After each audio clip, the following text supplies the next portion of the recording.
자, 오늘 주님의 말씀, 본문의 말씀을 가지고요, 우리 주제 한번 보시겠습니다. 시작. 누구의 나라 사랑입니까? 그리스도인은 어떤 사람들을 그리스도인이라고 하지요? 따라합시다. 성령이 충만한 사람. 성령이 충만한 사람들이 그리스도인입니다. 그러면 그리스도인들이 나라를 사랑한다고 하는 것은 성령의 사람들의 나라 사랑이라 그죠? 자, 성령의 사람들의 나라 사랑은 어떤 나라 사랑일까? 좀 한번 유교를 생각하고 오늘 우리 현재적 삶을 되돌아보시면서 한번 기억해 볼 수 있기를 바랍니다. 예수를 믿는 사람들 중에는 어떤 분들이 있는가 하면 무신론자들이 있어요. 무신론자인데 성경을 연구하기 시작합니다. 그들은 무신론자들은 거의 다 진화론을 믿고요, 과학을 신봉해요. 그래서 그들은 말하기를 진화론이나 과학이 굉장히 논리적이고 기독교의 신앙은 논리적이지 못하다, 그렇게 생각하는 무신론자들이 성경을 연구하고 고백한 고백이 있습니다. 어떤 고백인가 하면 무신론의 바탕을 둔 진화론이나 그리고 어떤 과학주의보다도 더 성경이 논리적이다. 그래서 나는 창조론을 믿고 하나님을 믿게 되었다.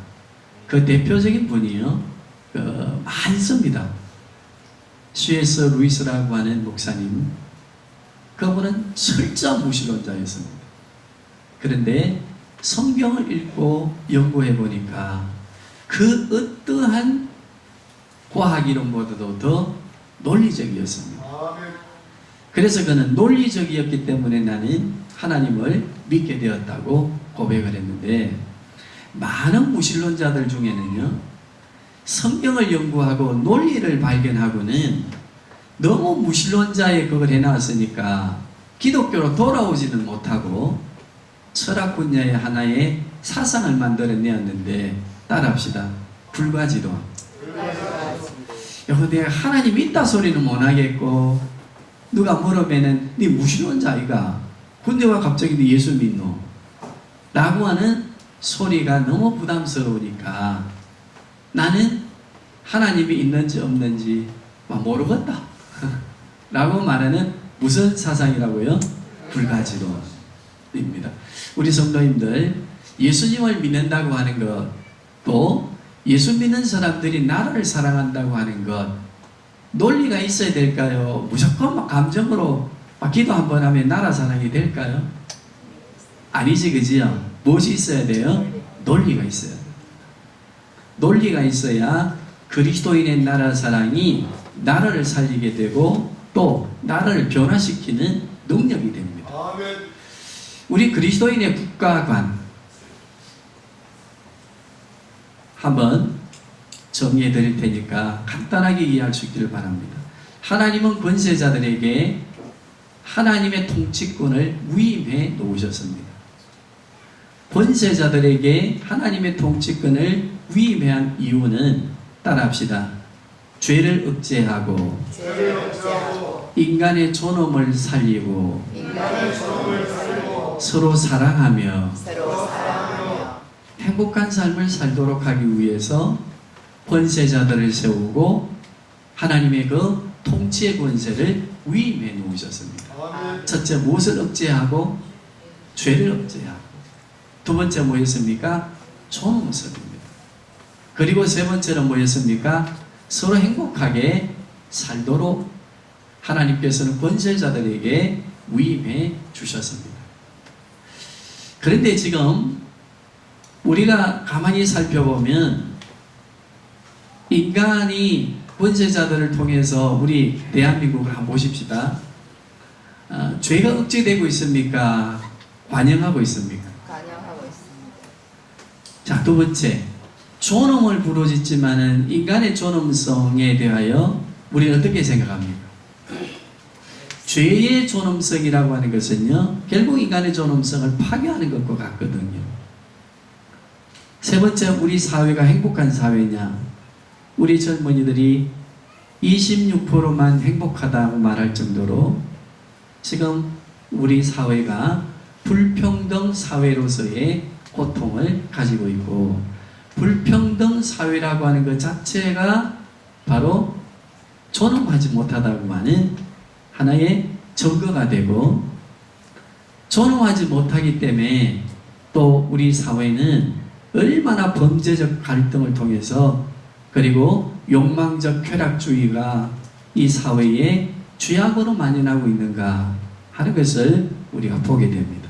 그러면 이러한 국가의 모습을 보면서 우리는 권세자들을 향해서 성령이 충만한 그리스도인들은 어떻게 해야 되는가? 3일 전에 어떤 학생이 전화가 왔어요. 그 학생은요, 굉장히 진보주의적 성향을 가졌어요. 이 강의를 들으면 상당히 정치적인 개념의 이야기가 나오면 반응을 빨리 한 사람이었는데, 얼마나 그 학생이 이제 좀 식견이 있는 분인데, 지금 현 정부에 관해서 좀 상실감을 가졌는가 봐. 그러니까 이제 전화가 와갖고, 목사님, 이럴 때 우리 그리스도인들은 이 분통이 터져 죽겠는데 그리스도인들은 그걸 어떻게 해야 되겠습니까? 라고 하는 질문을 했습니다.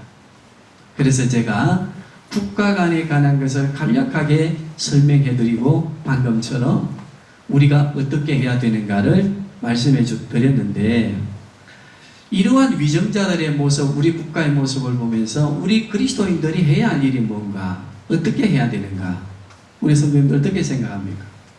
로마서 13장과 사무엘하 5장을 쭉 보면은요, 말씀해 놓으셨어요. 어떻게 말씀해 놓았는가 하면, 첫 번째는 기도해라. 권세자들 위해서 우리는 기도해야 됩니다. 우리 지금 교회 위기가 뭔가 하면요, 한번 따라 합시다. 이데올로기화된 정치적 분종. 뭐시 어렵다, 그지? 사상으로 정치화된 우리 백성들이 보수와 진보로 딱 나누어져 있습니다.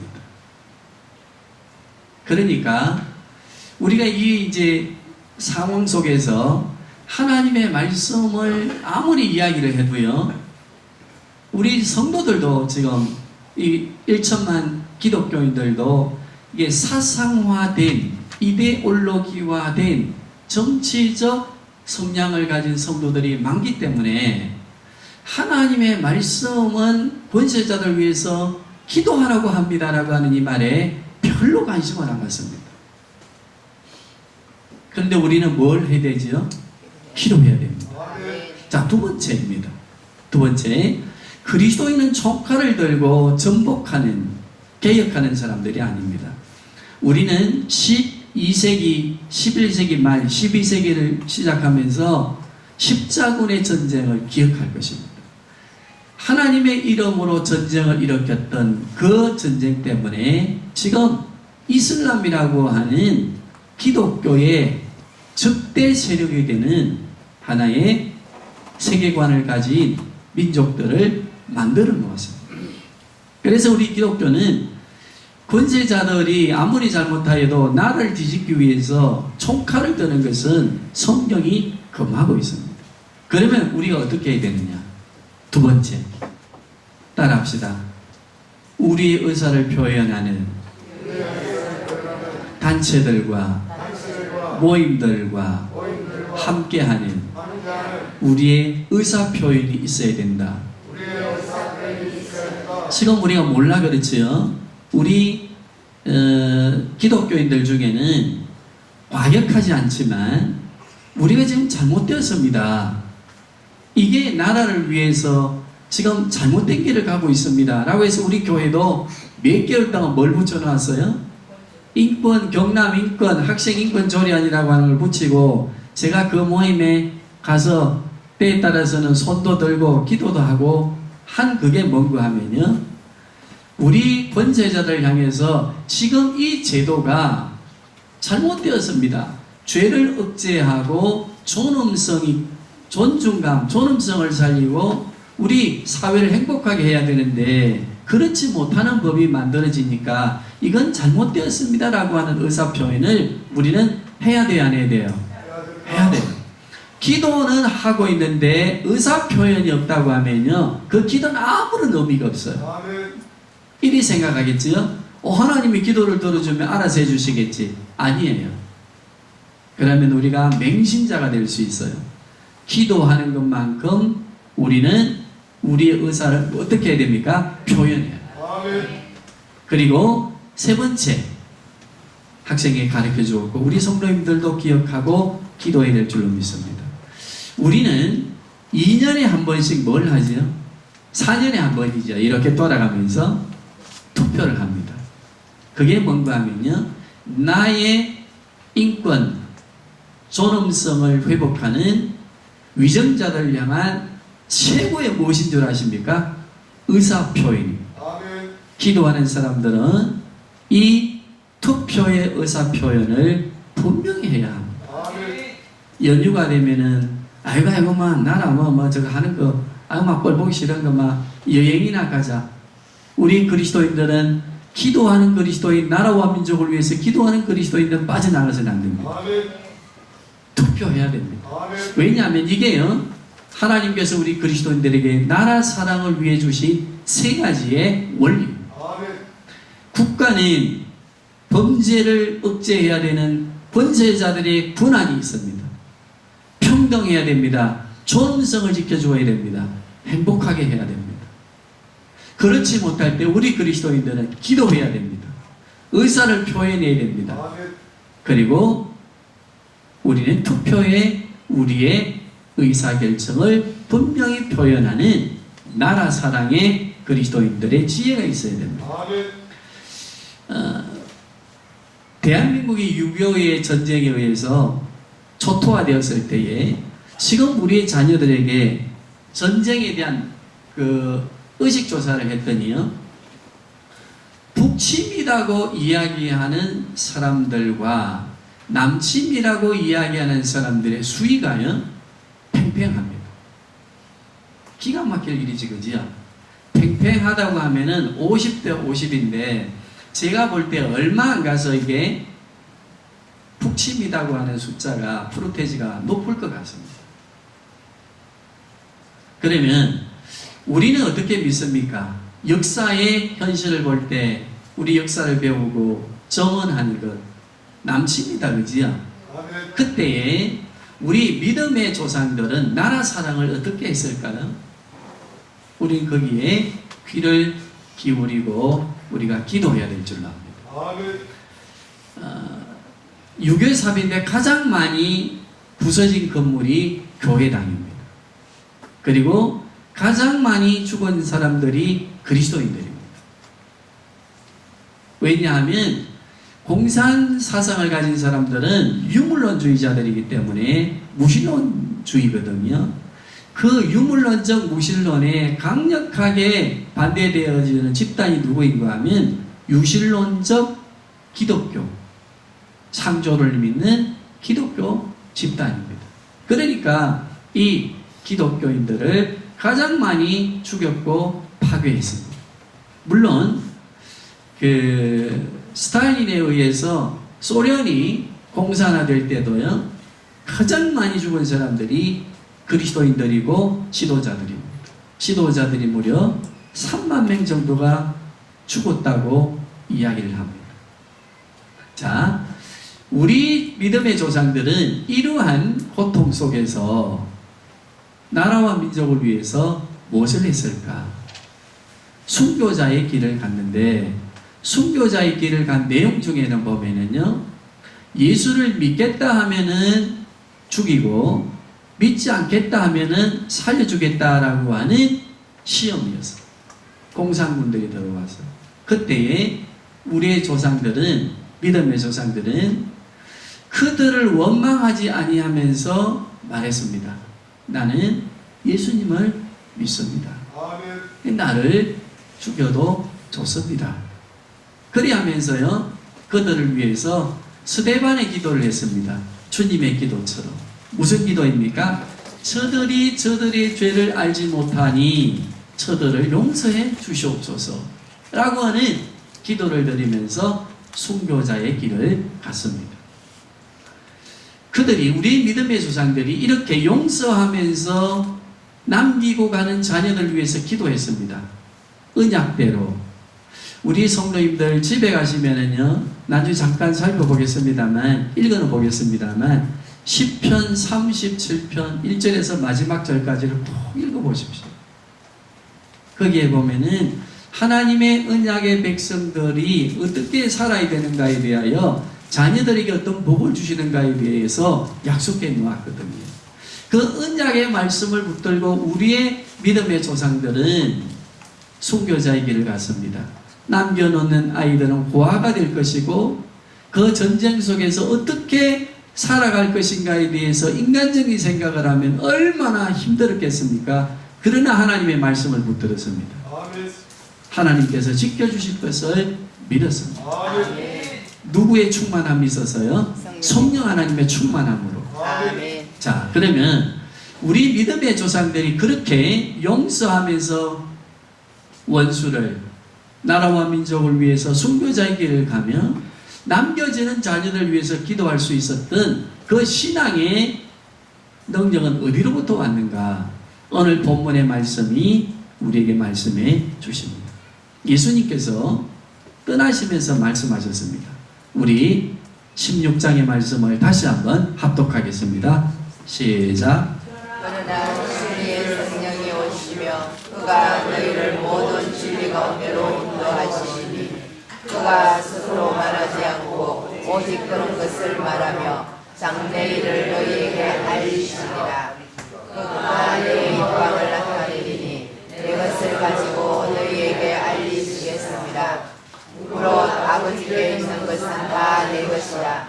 그러므로 내가 말하기를 그가 내 것을 가지고 너희에게 알리시라 하였노라. 아멘. 자, 성령이 오셔서 무슨 일을 할 것인가를 가르쳐 주셨고, 성령 하나님이 마가 요한의 다락방으로 오셔서 교회를 세우시는데, 교회를 세우셔서 교회 성도들에게 어떤 믿음을 주셨기에 세상을 이기고, 또 우리 믿음의 조상들은, 우리 한국 교회 믿음의 조상들은 그 6.25의 그 고통, 식민지 일제 시대의 그 고통을 정말 이겨내면서 원수를 사랑하고, 그리고 나라를 위해서 죽음의 길을, 순교자의 길을 가며 자녀들을 위해서 언약의 말씀을 붙들고 기도하며 길을 갈 수 있었는가? 여기에는 누구의 도움이 있었다고요? 성령의 도움. 성령 하나님은 우리를 누구에게로 인도해 가신다고 했습니까? 예수 그리스도에게로. 자, 우리 다시 한번 자막을 보시면서 요한복음 14장 25절에서 27절을 한번 보시겠습니다. 자, 찾아봅니다. 읽어봅니다. 시작. 내가 아직 너희와 함께 있어서 이 말을 너희에게 하였거니와 보혜사 곧 아버지께서 내 이름으로 보내신 성령 그가 너희에게 모든 것을 가르치시고 내가 너희에게 말한 모든 것을 너희에게 하시리라. 자, 거기 보니까 뭐라고 해놨습니까? 성령 하나님이 오셔서 예수님이 가르치신 것을 기억나게 하신다고 했지, 그지? 그리고 성령 하나님 16장에 보니까 우리를 어디로 인도한다고 했습니까? 예수님에게로. 그리고 인도하면서 예수님이 가르치신 것을 어찌하게 한다고 했어요? 기억나게 한다고 했지, 그지? 자, 그러면 믿음의 사람들, 성령에 충만한 사람들이 국가의 위기나 사회의 위기나 교회의 위기나 내 개인의 위기나 가정의 위기나 직장이나 사업장에 총체적으로 위기가 주어질 때 그 위기를 이겨낼 수 있는 힘은 성령 하나님을 통해서 되어지는데, 성령 하나님은 우리를 어디로 인도하셔서 예수님에게로 인도하셔서 예수님이 가르치신 것을 기억나게 하고 또 그 예수님이 말씀하신 것을 붙들게 하는 능력을 우리에게 주신다. 그지요? 아멘. 그렇다고 한다면 성령 하나님이 예수님에게로 인도했을 때에 예수님이 가르치신 것을 기억나게 하는데 무엇일까? 따라합시다. 신앙 고백입니다. 우리 사도신경 아시지? 그지요? 제가 일일이 설명하려면 너무 시간이 가니까 자 다시 한번 신앙 고백 해보십시다. 시작. 전능하사 천지를 만드신 하나님 아버지를 내가 믿사오며 그 외아들 우리 주 예수 그리스도를 믿사오니 이는 성령으로 잉태하사 동정녀 마리아에게 나시고 본디오 빌라도에게 고난을 받으사 십자가에 못 박혀 죽으시고 장사한 지 사흘 만에 죽은 자 가운데에서 다시 살아나시며 하늘에 오르사 전능하신 하나님 우편에 앉으시고 저리로서 산자와 죽은 자를 심판하러 오시리라. 성령을 믿사오며 거룩한 공회와 성도가 서로 교통하는 것과 죄를 사하여 주시는 것과 몸이 다시 사는 것과 영원히 사는 것을 믿사옵나이다. 아멘. 이 신앙의 고백으로 주님이 가르쳐 주신 이 신앙의 고백으로 우리를 어찌합니까? 성령 하나님이 인도합니다. 자, 성령의 충만은 굉장히 추상적 단어입니다. 충만은요, 추상적 단어인데 충만을 잘못 오해하면 무슨 개념으로 생각하는가 하면 잔에 물을 보면은 물이 가득한 상태가 충만이다. 그렇게 설명하는 분들이 많습니다. 그것은 성령 하나님에 대한 오해입니다. 성령 하나님은 에너지가 아닙니다. 성령을 이해하는데 한국교회는 두 가지의 성령이라는 개념을 갖습니다. 하나는 에너지다. 그것은 여호와의 정인으로 주장이 되어져 가는데 여호와의 정인 하면은 이단이라 하면서요. 여호와의 정인들이 주장하는 성령에 대해서는 분별하지 않으려고 합니다. 성령 하나님이 물잔에 가득 차는 것처럼 충만한 것을 설명하는 사람들은 성령 하나님을 뭘로 보는가 하면 에너지로 봅니다. 성령 하나님은 에너지가 아니라 무엇인가 하면 우리를 그리스도에게로 인도하시는 제3위의 하나님이십니다. 아멘. 자, 요한계시록 2장 29절입니까? 우리 한번 자막을 보시면서 다 같이 합독해 보십시다. 시작. 귀 있는 자는 성령이 교회에게 하시는 말씀을 자 듣는다 할 때는요 비인격체를 향해서 하는 말이에요, 인격자를 향해서 하는 말이에요.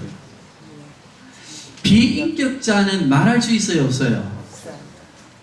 있어요. 비인격자가? 네, 없지, 그지요? 그러면 성령 하나님은 우리를 향해서 말씀하세요. 말씀하는 걸 우리는 어찌해야 돼요? 들어야 돼요. 그러면 성령 하나님은 에너지라고 말합니까? 인격자라고 말하십니까? 인격자. 그렇지요. 아멘. 그러면 인격자 되시는 성령 하나님이 우리 안에 성령 강림을 통해서 내주하고 계시거든요. 내주한다는 말이 우리 안에 우리와 함께 임마누엘 하나님으로 계신다는 거예요. 일 보고 떠나시는 분이 아니고 지금부터 영원토록 우리 교회와 함께 성도들과 함께 인격자로 우리 안에 우리의 삶 가운데 계신다는 겁니다. 그러면 그 성령 하나님께서 우리를 예수님에게로 인도한다 할 때의 신앙 고백적이었지요. 다시 정리해 보십시다. 예수님이 창조주이심을 믿게 합니다. 이게 누구의 충만이라고 했습니까? 성령의 충만입니다. 성령이 충만한 사람은 에너지적인 것이 아니라 우리가 오늘 기운을 차리는 것을 말하는 것이 아니라 성령이 충만한 사람은 그리스도가 창조주이심을 믿습니다. 예수님이 나를 만드셨음을 믿습니다. 이 우주 만물을 만드셨음을 믿습니다. 우리 죄를 대속하시기 위해서 하나님이신데 하나님 되심을 포기하고 사람으로 왔음을 믿습니다. 십자가에서 우리 죄를 대속해서 죽으셨다고 하는 것을 믿습니다. 3일 만에 부활하신 것을 믿습니다. 부활의 신앙, 대속의 죽음에 대한 것, 우리가 믿으면 누구로 충만해 있는 겁니까? 성천에 가셨습니다. 보좌 우편에서 지금도 어찌하고 계십니까? 우리를 위해 일하고 계십니다. 아멘. 이것이 믿어지고 고백되어지고 내 삶의 전체가 될 때 누구의 충만입니까? 성령의 충만입니다. 다시 오십니다. 그때 우리는 신령한 몸으로 부활합니다. 백보자의 심판이 있습니다. 믿는 자는 천국을 가고 믿지 않는 자는 지옥을 갑니다. 이것을 믿도록 하시는 이가 누구이십니까? 성령이십니다. 아멘. 이것을 믿으면 누구로 충만해 있습니까? 성령의 충만입니다. 우리 믿음의 조상들은요, 공산당의 총칼 앞에 죽고 천국이 있음을 믿었습니다. 부활이 있음을 믿었습니다. 예수님이 오실 것을 믿었습니다. 악한 사람들은 심판하는 날이 있음을 믿었습니다. 그러기에 성령의 충만한 모습으로 그들 위해서 기도하며 죽음의 길을 두려워하지 아니하고 남기는 자녀들도 지켜주실 것을 믿고 순교자의 길을 가면서 이 땅을 지키고 피 흘려 기도한 기도의 내용대로 지금 우리가 한강의 기적을 이루고 세계가 주목하는 민족이 되어 있지 않습니까? 우리 성도님들, 그리스도인의 나라 사랑, 어떻게 나라 사랑을 해야 되겠습니까? 성령의 충만한 그리스도인들로 말씀드린 충만한 그 그리스도께서 가르쳐 주시고 그리스도께서 행하신 모든 일에 대한 믿음을 가지고 나라를 사랑해야 됩니다. 그러면 거기에 놀라운 역사들이 일어날 줄로 믿습니다. 예수님께서 예루살렘으로 입성하셨습니다. 그때요, 나귀를 타셨지요. 그런데 예루살렘의 사람들이 환영을 했습니다. 호사나 다윗의 자손이요. 그리하면서 굿옷을 벗어서 어디에 했습니까? 길에 깔아주었지, 그죠? 예수님 왕으로 입성하시니까 그 군중들은 충성을 맹세했습니다. 왕으로 오시는 예수님을 왕으로 모시고 이 왕 대신 예수님께 충성을 맹세합니다. 라고 맹세하는 표시로 굿옷을 깔고 그리고 환호를 했습니다. 그런데 예수님께서는 나귀 위에서요, 예루살렘을 바라보시면서 어찌하셨습니까? 우셨어요. 우셨는데 한두 번 훌쩍훌쩍 하신 게 아니고 예루살렘에 입성하는 시간까지 계속 우셨어요. 왜 우셨을까요? 왜 우셨을까요? 예수님이 예루살렘에 입성했던 시기는요, AD 30년이에요. 그런데 AD 30년에 예루살렘으로 입성하시는 그 예수님이 그 환호 속에서 왜 우셨는가 하면은 예루살렘의 분파주의를 봤어요. 어떤 분파주의를 봤는가 하면요, 바리새파, 사두개파, 열심당원, 서기관파, 이런 사람들이 서로 정치적인 또는 성전적인 논쟁을 가지고 서로가 갈등하고 있었어요. 갈등하고 있는 그들을 바라보면서 무엇을 보셨는가 하면요, 40년 후에 AD 30년이니까 40년 후면 몇 년이에요? AD 70년에 로마로부터 예루살렘이 무너질 것을 바라보시면서 우셨어요. 예루살렘을 입성하시는 예수님이 우셨던 그때 시기, 그때의 예루살렘의 모습이 어땠다고요? 따라합시다. 분파주의로 갈등하고 싸움하며 신앙은 외식주의에 매여 있을 때 주님은 우셨는데 왜 우셨어요? 그 예루살렘이 많이 가야 몇 년밖에 못 가는 것을 40년 가는 것을 보시고 돌 위에 돌 하나도 남지 않고 다 무너질 것을 보시면서 우셨어요. 40년 지난 AD 70년 로마는 디도 장군이라고 하는 장군을 보내어서 예루살렘을 4년 동안 포위했어요. 그때 예루살렘 안에는 한 100만 정도가 있었고 외부에서 디아스포라 이스라엘 유대인들이 나라 예루살렘이 망할 지경이 있다니까 한 30만 명이 몰려왔는데 130여만 명이 4년 동안 있으면서 그 안에 일어난 비참한 사건을요, 역사가 요세비우스라고 하는 분은 처참한 그 모습을 기록해 놓았습니다. 역사요 사실입니다. 배가 고프니까 서로의 아이들을 잡아먹었습니다. 네 아이 내 아이를 바꿔서 잡아먹었습니다. 그런데 자기가 먹은 게 또 자기 아이라고 생각했던 엄마들은 미쳐서 예루살렘 성안을 돌아다녔습니다. 그리고 로마 군대가 예루살렘을 점령하고 삶아 먹기지 아니하고 살아있는 아이들은 업어쳐서 떼기를 쳐서 아이들을 맺혀서 죽였습니다. 그러한 처참한 일을 바라보시면서 예수님은 우셨습니다. 우리 성도님들, 우리는 우리 민족을 바라보는 예언자적 눈이 있어야 됩니다. 지금은 이데올로기화된 정치적인 군중의 성도들의 갈등이 교회 안을 양분시키고, 한 사람이 성명 발표하면 한 곳에는 반대 성명하고,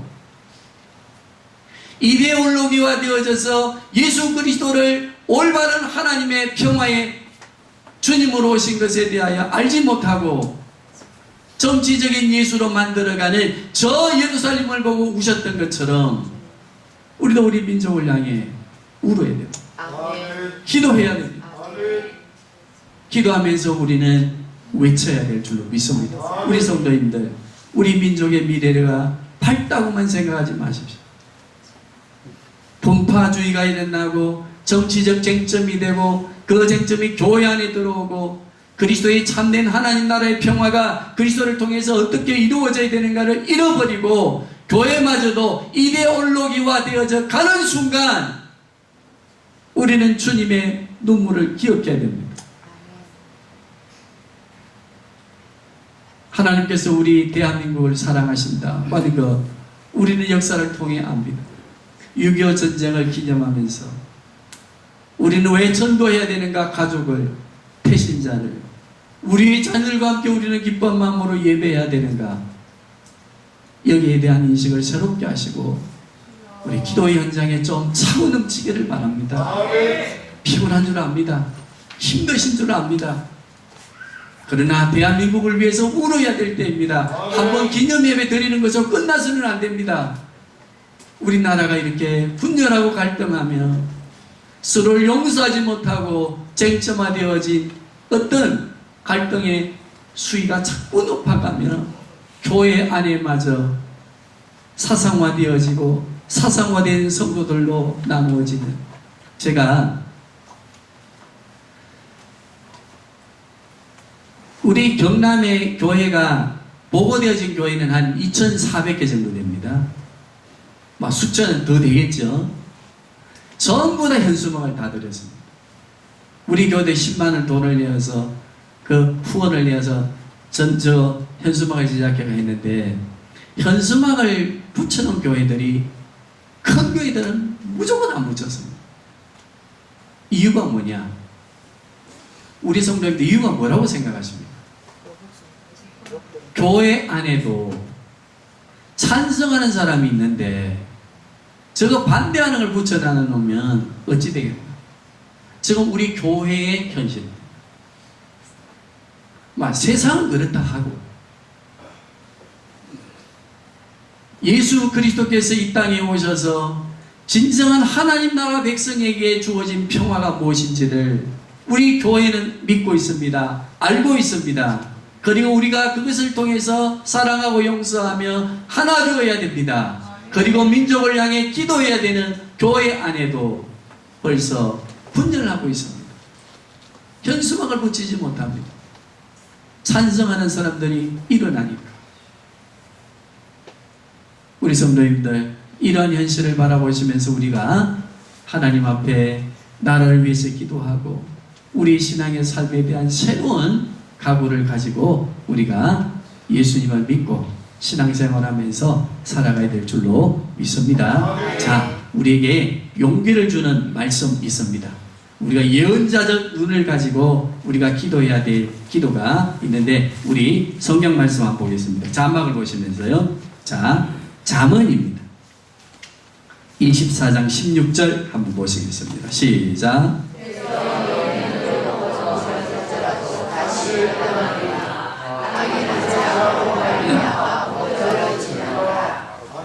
믿습니까? 7.8기 우리 민족이요 우리의 삶의 예언적 의미입니다. 지금 힘드신 우리 성도님들 걱정하지 마십시오. 또 일어나게 됩니다. 누구의 역사하심으로? 성령의 충만함으로 그리스도의 재림과 부활과 천국을 믿을진데 우리 일어나게 될 줄 믿습니다. 자, 욥기서 23장을 한번 보십니다. 시작. 9절에서 10절.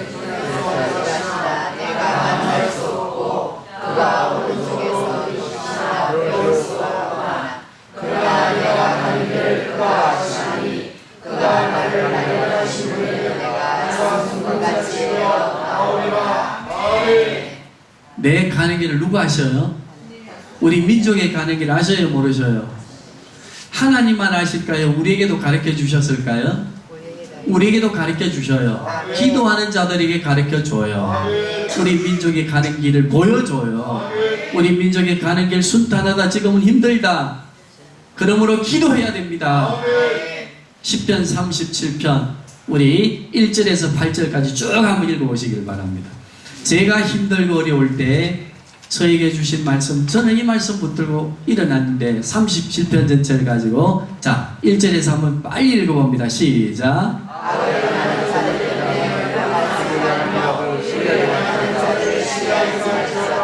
그들은 불과 같이 속이 멸망할 것이며 불은 지수와 같이 사늘할 것이며 여호와를 연애하고 설명하라. 나의 모든 건 그의 스스로를 볼 것으로 삼을지어다. 또 여호와를 기뻐하라. 그가 내 마음의 소원을 내게 이루어주시리라. 내 길을 여호와께 맡기라. 그를 제하는 그가 이루시고 내 의를 빛같이 나타내시며 내 공의를 소의 빛같이 하시리라.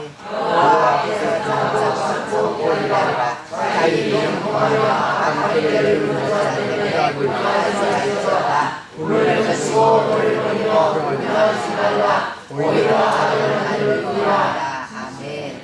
자, 우리 거기에 훌쩍 뛰어넘어서요 다시 37편인데 우리 한번 보시기를 바랍니다. 23절 25절 우리에게 용기를 주는 말씀입니다. 시작. 여호와께서 사람의 걸음을 정하시고 그의 길을 기뻐하시나니 그는 넘어져 아무도 끊이지 아니하면 여호와께서 그의 손으로 붙여주시리라. 내가 어려서부터 늙기까지 노인이 물을 받았다. 그의 자손이 결실함을 보시리라. 아멘. 우리 가는 길 주님 아십니다. 우리 민족의 길 아십니다. 그러나 우리 그리스도인들은 기도해야 됩니다. 그래야 우리 민족이 우리가 가는 길, 우리 자녀들이 가는 길을 보여주십니다. 그리고 우리는 더 기도할 수 있습니다. 이 약속의 말씀을 굳게 붙드시고 기도할 수 있기를 바랍니다.